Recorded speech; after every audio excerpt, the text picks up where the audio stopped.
Welcome back, everyone, to another wonderful episode of Talkers Chief. You have me, Giovanni Mentor, as your host, and we have our two wonderful analysts here. We have Kyle Schillerford on my left, and we have Ludolph McLaughlin on my right. And I'm pretty sure you guys enjoyed last week's episode, and we're bringing it better and fuller to you guys. So we're going to bring it quick. Let's move on into our first segment. We have our hot topic, right?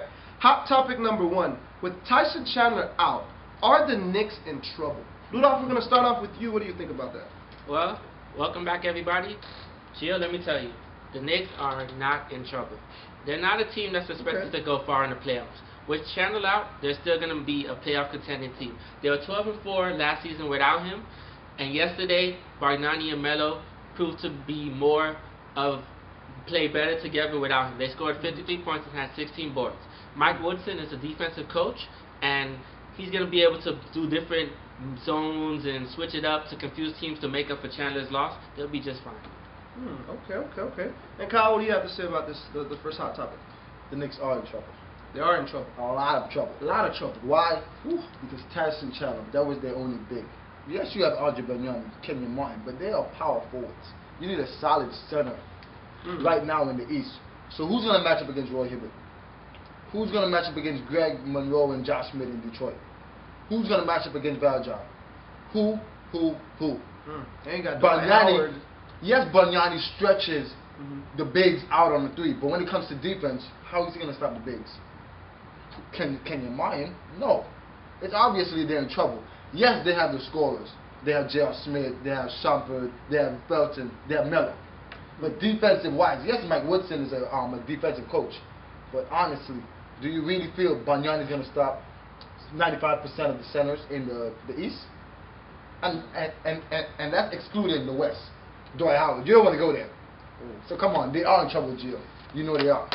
All right. Well, that's very interesting. But guys, I mean, when you look at it, I mean, with Coach Mike Woodson, he had a strong faith in the strong three he had. I mean, you have Carmelo, Bargnani with Chandler, but I mean, now with Chandler gone, I mean, I'm kind of in the middle. I mean, I see the other big men, the 7-footers that they do have, you know, Keon Martin and Amir Stoudemire. Right. But 7-footers. Right, 7-footers. But of course, they got big men. J.R. Smith coming back, Metal World Peace. But I mean, I don't know. I mean, I want to hear from you guys. So Kyle, let me hear your argument. Once again, they are in trouble. Bad. You know, they need a big that can match up with Roy Hibbert. They need a big that can match up with the bigs in Detroit. They just don't have it. Defensively, they just don't have it.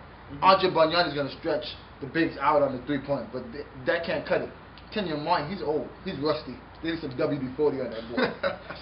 Come on, honestly, come on. You know, they are in trouble, and you know it. I don't think the Knicks are in trouble at all. They were never a team that was projected to go far. You named all the big centers, they all play for the big teams.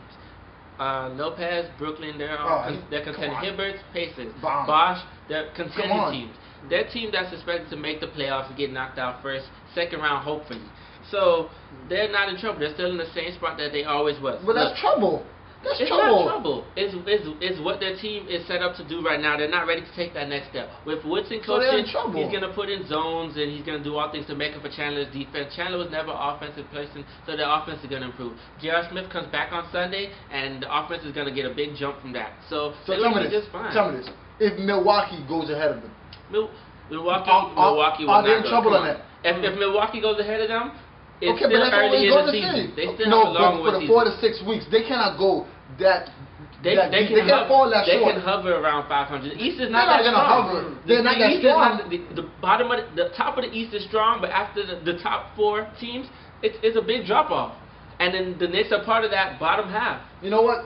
After 6 weeks, we're gonna bring this topic back, and let's see who's gonna be right. We'll see. Listen. But I mean, guys, look at this. Listen. The past 3 games, 4 games that Chandler played, like Kyle said, I mean, he's not bringing in the offense. He's really bringing in the defense. I mean, 9 rebounds per game. Second chance points. That's big stuff. I mean, without the defense, I mean, I don't know if the other boys could pull through it.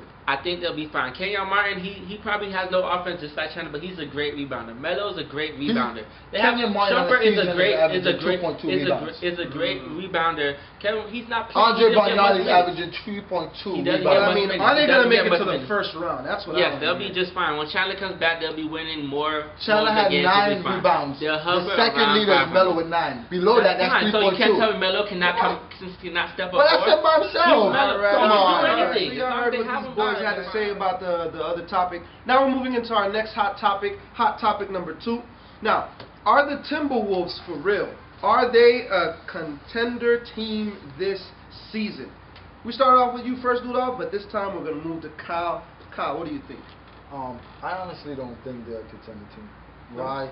Yes, they have Kevin Love and Ricky Rubio. You know, they added Corey Brewer, and they added also Kevin Martin. But I just don't see it in the West. You know, you still have to overcome, you know, the Thunder, the Spurs, the newly addition of the Golden State, you know, with Iguodala. You also have Houston. You know, you also have Memphis. You know, so that's just team after team after team. You know, contender, I see them probably scraping through with the number 8 spot, but I just don't see it now.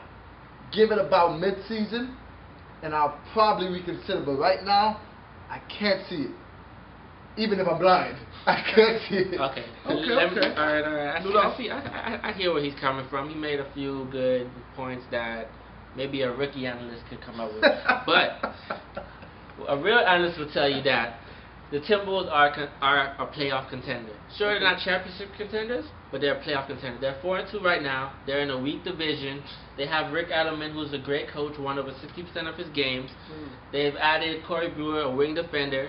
They have Kevin Martin, another scorer, to go along with Kevin Love and Ricky Rubio. They can make the playoffs 8-7, maybe even 6 seed. All right. I hear what you guys are saying, but hey, check it out. The past 10 years, there's been a very sour taste that's been in the Timberwolves fans' mouth, and I mean, it hurts me. At the end of the day, it all comes down to playoffs. It's all about getting to that round and making it to the playoff. But this year, I could really say that the Timberwolves, they seem to be more healthy. They have no holes in their roster. It's filled. They have the bench. I mean, they have the winning mentality, already having a couple players on their team that were in the 2011 playoff team. But then again, Kevin Love, one of the best power forward in the league. You have Ricky Rubio, a superstar point guard. I mean, hey, it's only been a few games, but I mean, I think this team has what it takes. So, I mean, we're going to get into it. Ludolph, go ahead and start us off. Like I said earlier, these Timberwolves are ready to make the playoffs. They are ready right now. Adelman is there. He's won over 60% of his games, and he's an offensive mastermind. In his 18 seasons as being a coach, his teams have been top 5 in offense 12 out of the 18 seasons. So with Adelman there, Kevin Love, Ricky Rubio, there's different pieces in pace. They have Derek Williams and J.J. Barea ready to shoot threes off the bench. So they're ready. So they're averaging 105 points a game right now. That's top 5 in the league. Oh, wow. Adelman can coach them up and keep them there, keep them pace, just enough defense. And Kevin Love will be there to take the clutch shot to the end, and they will be there at the end. First of all, 8-7 for 6 seed. Right now, I think you're kind of too emotional with the Timberwolves. Too emotional. I like him. See, he likes them. Don't mix emotions with the debate. It's hard. It's hard, not facts, right? So think about this, right? Let's go down this list. San Antonio. Go down the list. Let me see. Oklahoma. Golden State. I like them. Phoenix. I like them. Houston. Portland. Clippers. Portland. Dallas. Lakers when Kobe come back. Where do you see the Wolves? Where do you see them? You can't see them. Yes. You know what? They have a nice, solid starting 5. But who is coming off the bench? J.J. Barea? Derek Williams? Don't forget Shabazz Muhammad. Shabazz Muhammad. He's a rookie that's a proven scorer. The bench is not doing nothing. They're not coming off the bench. Their bench is ready. They're not productive. They're not ready. Their bench is ready. Their bench is ready. Muhammad is going to progress through the year and become a better player. Come on. He's going to become a better player. JJ and Derek Williams both average 7 points a game, and Shabazz is going to up his average once he gets more PT. They're 4-2, right? That's a nice start. That's a very nice start. 48 games you have to be consistent with. 48 games. 82 games in the season, my friend. You're right. So listen, let me tell you, 82. they can last That's through the even year. worse. They That's can even last through worse. the year. They will last through the Stretch year. it to 42, and that's even worse. They will last through the year just enough to squeak in. Look, Denver's gonna fall off, and they're gonna slide in and take Denver's spot in the playoffs. But what about the Lakers? The Lakers are right now. They will make it. They will play. They'll make it. So I'm saying they're gonna take Denver's spot. Lakers. Oh my gosh. What about Memphis? Memphis still They're gonna make it. So where does Wolves stand? Denver is gonna fall out of the playoff row, and Timberwolves are gonna. Denver right now is not in the top 8. They're not in the top 8 right now. So right now we're thinking about swapping. Right now the Timberwolves are what? Fourth, right? They're fourth. No, they're fifth. They're fifth in the West. They're fourth too. They're fifth right now. They're fifth right now. Guess what? They're gonna go down, down, and down. Trust me. They remind me of the old Phoenix Suns with Steve Nash and Amari. Kevin Love, he's a better form of Amari, and Ricky Rubio's right there. Maybe a little bit less than Steve Nash, but he's right there. His passing is just there, and his leadership is right there. And as long as they stay healthy, they can make. They've almost made it last year with the whole team. What's almost? Okay, all right. The 10th spot? Almost doesn't count. Almost doesn't count. That was a very debated heat, man. I thought you about to come over there and slap Ludoff in the head. All right, so we're moving into our next segment. It's the top 5 plays of the week, and we're going to roll into them. Top play number 5. Top play number 5. Let's see what we have. We have Andre Iguodala with the sky alley-oop from Stephen Curry. That was cool. That was a half court. That was cute. That's half court. It was nice. It was nice. Play number 4, we have Chandler Parson with a facial Get out of space, on Chris Kaman. Get out of space. Yeah, that's Chris Kaman. Get out of space. Top play number 3, we got Kimball Walker with the fake. Iman. Man. Iman. Keep an eye on Blake Griffin. Now, this guy, whenever he's in the paint, man, listen, Blake Griffin. LeBron ain't won none of that. LeBron ain't won. Last but not least, we have the top number 1. Howard. Another buzzer beater. Another buzzer. Steve Blake. Beyond the arc. Nice. Good job, Blake. Good job. Wow. What an exciting top 5 play this week, man. So this week was pretty nice. I like it. Once again, we have 2 back-to-back buzzer beater game winners. Yeah. And man, that Blake Griffin dunk, man, I don't know what to say. Blake Griffin. So I watched that game that night. I watched that game. Yeah? And I was going for Houston. Because I got Dwight on my fantasy, so I have to go for Houston. You know? Man. Alright guys, so we're moving into our last segment of the show, and it's called Give Me Some, right? So what is Give Me Some? Give Me Some is where we have both our analysts pick either coach and or player, and they discuss areas that they need to improve. So we're going to start off first with Kyle. Give me some. Alright. Give me some, Kyle. I got you. My first Give Me Some is Serge Ibaka. I haven't heard from Serge Ibaka since last postseason, you know, and that's a problem. When Westbrook was out, Serge Ibaka was to, you know, come into the picture and be that second leading scorer. He probably was, but not that effective. For me, Serge Ibaka right now is averaging 10 points a game. Westbrook is back, but I need him to kind of average about 15 and, you know, take that rebound to 12. You know, because Perkins is there, but he's not really doing that much. For me, Nick Collison is still coming off the bench, but we need Serge to make an impact on the defensive end. Because he's still blocking, but we don't see him in the top plays no more. We don't see him in the highlights. He's washing out. Where are you, Serge Ibaka, I'm going to need you to give me some. My second and last give me some is Andre Banyani. Just like we discussed, you know, the Knicks are in trouble, and guess what? To get them out of that trouble, Andre Banyani needs to step up. Right now, he's averaging 12 points, but 3.2 rebounds. 3.2. 3.2 rebounds. That's a son. He needs to take on that Tyson Chandler role and do all the dirty work.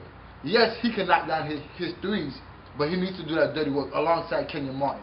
Andre Banyani, I'm gonna need you to give me some, please.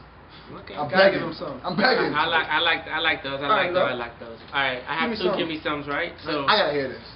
Guess what? We actually come to our first agreement. I have an agreement as Bogdani too. Bogdani, you gotta give me some. You gotta give me some. 12 points, 3.2 rebounds, 46.4% from the field.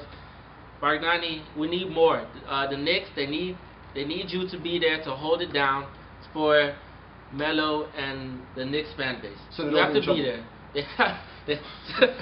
He has to be there. He's the only really true 7-footer that they have. So Bogdani, give me some. My final give me some is going to be the Washington Wizards. John Wall, this is the time to take it to the next level and get into that MVP conversation that the Wizards have been waiting for all the time. They have I'm going to call them, give them their first nickname, the Wizardly Brothers, with John Wall and Bradley Beal. They have to they have to they have to be there. That's where I got it from yesterday. They have to be there. They have to be there. They're still a backcourt together. They can be there to take over. They have the best small forward coming out of draft, Otto Porter. He hasn't played yet, but he needs to get there, and they need to become better. They're averaging 105 points a game, but they're only 2-3. Come on, Wizards, give me some. Gio, I need one. Give me some from you. You want to give me some from me? Who you think needs Right to give you some? Right off the top. Right off the top. Right now. Let me see. I'm gonna need, first of all, I mean, the Brooklyn Nets. His whole Celtics team. Okay, that is true. Let's go back. I love the Celtics. The Celtics have been for a long traditional line have been my team, but this year, man, I don't know what's going on. Y'all gotta give me some. I mean, I know they lost one of the best head coaches. They lost Pierce, Ray Allen.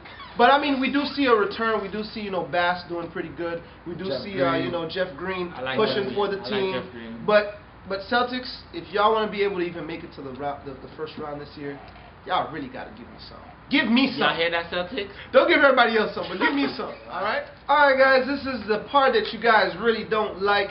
We have to end the show, but we want to first of all thank you for watching. Make sure to like us on Facebook, hit us up on Instagram, and check out our YouTube page.